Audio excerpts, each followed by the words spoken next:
So I wanted to start tonight talking about. Oh, actually, hey Nancy, how are you? I'm hanging in there. Thank you. Good, good. Glad you're with us. Um, so I wanted to pull up a chart, and some of you have probably seen this chart before. Let's see. I pull it up here, and then I can share it. Wow, I don't know how I muted myself. Can everyone see the chart? Yep. Yep.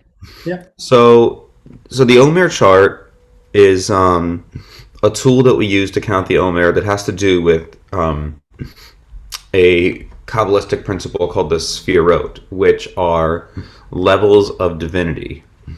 Now, the seven Sphirot out of 10 total that are listed in this chart are known to be sort of the lower Sphirot that we experience on Earth, the qualities of divinity that are sort of available to us to experience here in the earthly realm.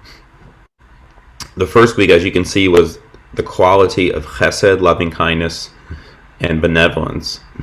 The second week that we've just begun, and we'll be entering the ninth day of the Omer pretty soon, which will be here, is the week of Gvura, justice, awe, and discipline. And every single day, as you can see, there's a combination of qualities, except for these every 8 days, there's sort of a doubling of the quality that we focus on, a combination of the quality. So this week we study, or I should say today we study that the purple within the blue represents chesed, loving kindness, within justice, within discipline. And I found an interesting blog that addresses this. So I wanted to share with you just a little bit. You might be able to see this now. It says, Ilfa pointed out a contradiction between two verses. It says, quote, abundant in kindness, and then it says, quote, and in truth. How can this be?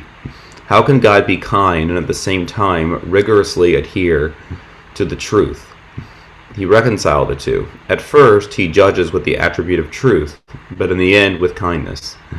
Rav Huna noted a similar contradiction. It says God is just in all his ways, indicating that God's judgment is based on strict justice. But the verse concludes, and kind in all his deeds, implying that God judges mercifully. How can God be just and kind at the same time? At first, God rules in justice, but in the end, when God sees that the world cannot exist under strict justice, God rules with kindness. And I thought that was really beautiful. That the blog goes on to address more specifically. But what I wanted to focus on here is that the world cannot exist under strict justice. And I couldn't help today thinking about the trial that's going on. I don't know if it's going on in Minnesota or not. I assume it is going on in Minnesota for Derek Chauvin and on trial for the killing of George Floyd, and that the world cannot exist without a level of kindness. That the black community cannot exist without a level of loving kindness. And there's this an enormous tension in our country over what do we value more? Do we value loving kindness or do we value justice? And it seems to be an incredibly fraught and tense political discussion, debate as well. But it's such an important thing for us to ponder and focus on and think on, and how we can contribute to loving kindness in the world. Because in the end, as Rashi so beautifully says, the world can't stand with only justice. The world also can't stand with only loving kindness. We can't bestow acts of loving kindness on those who would seek to kill us necessarily. But when I imagine Derek Chauvin's bending over George Floyd with the knee on his neck and that visceral image, I think about the lack of loving kindness. That Derek Chauvin could say, well, I was doing my job. I was doing what the police trained me to do. And whether or not that's true, it occurs to me that there was no loving kindness present in that situation whatsoever. At no point did it occur to the officer that there was a human being under his knee. At no point did it occur to the officer that mercy might be greater than justice. And that is striking and tragic, but it's also the conversation that we have to have. So this eighth day of the Omer is that specific combination. Of chesed within gevura, loving kindness within justice, the struggle between the two, and how loving kindness in the end has to win out. But this is what Rabbi Nachman talked about in his famous teaching that we turned into a song called Kol Ha'olam Kulo Gesher Tsar Me'od. That the whole world is a narrow bridge, and that walking that bridge, that's what the loving kindness is. It's so easy to slip off into judgment and haughtiness and denialism. And I was just doing what I was told-ism, whatever you call that. It's so easy to slip off into that because you're afraid. Because you're afraid to be a human being rather than to act in a system that teaches you to judge. So as I start this song, this chant, we're just going to breathe into it, and we'll just sit tonight and meditate on our ability to bring more loving kindness into the world, to affect the world through our acts of loving kindness, our acts of tzedakah, and to realize that whatever we think we're doing, we need 100 times more than that to heal this world.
Breathe in our prejudice and our fear.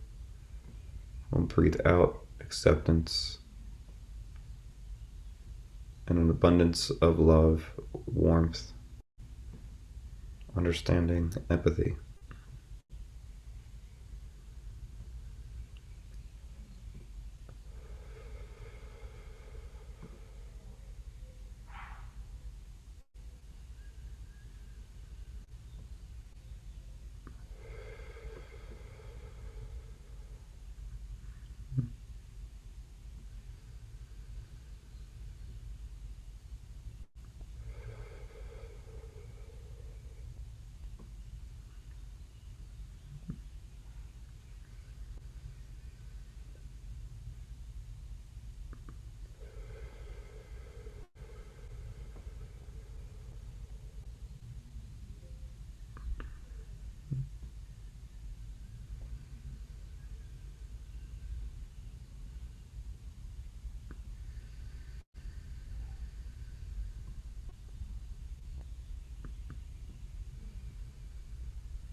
O God, open up my mouth so my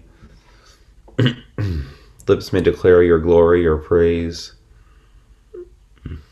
So everything I pray for, every time I meditate on,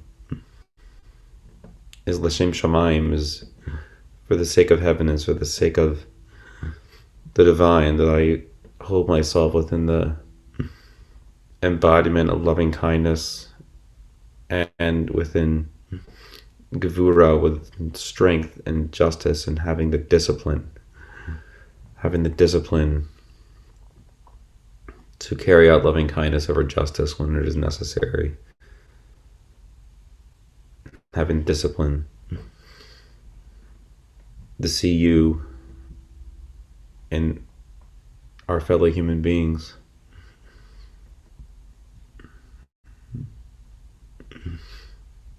May this Omer, the rest of this 40 day period, bring us a sense of steadiness, a sense of uplift, and a renewed mission to serve you and to serve our fellow human beings and to serve all those who suffer.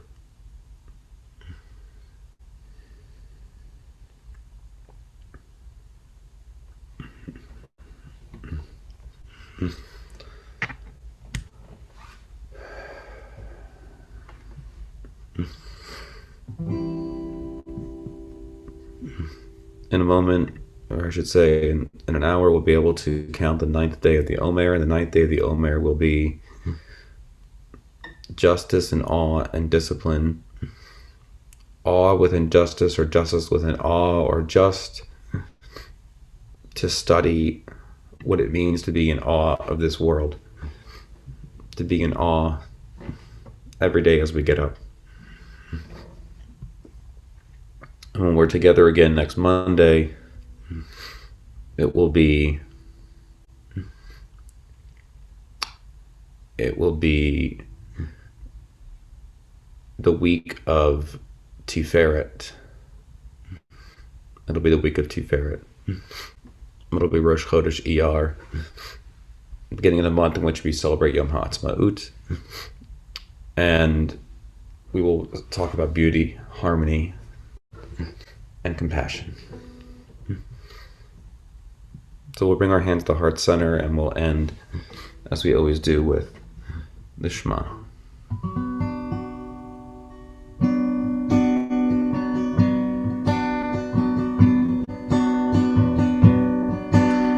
Shema Yisrael, Adonai Eloheinu, Adonai Echad. Shema Yisrael, Adonai Eloheinu, Adonai Echad. Shema Yisrael, Adonai Eloheinu, Adonai Echad. Shema Yisrael, Adonai Eloheinu, Adonai Echad. Shema Yisrael, Adonai Eloheinu, Adonai Echad.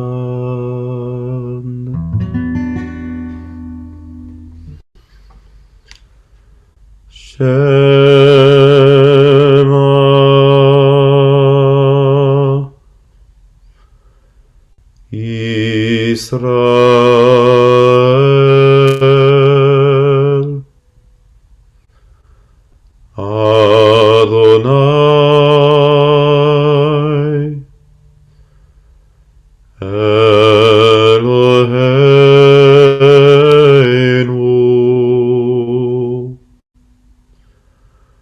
Adonai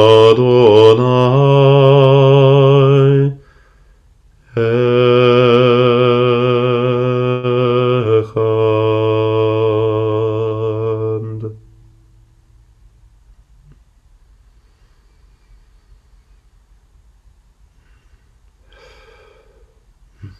Thank you for being with me. May the Omer bring you peace and serenity and a way to guide yourself over the next several weeks. And I look forward to seeing you next Monday. Remember, tomorrow, Tuesday night, is the congregational meeting, congregational vote for the associate rabbi. So hopefully I'll see all of your faces there. And thanks as always, everyone. Have a great night.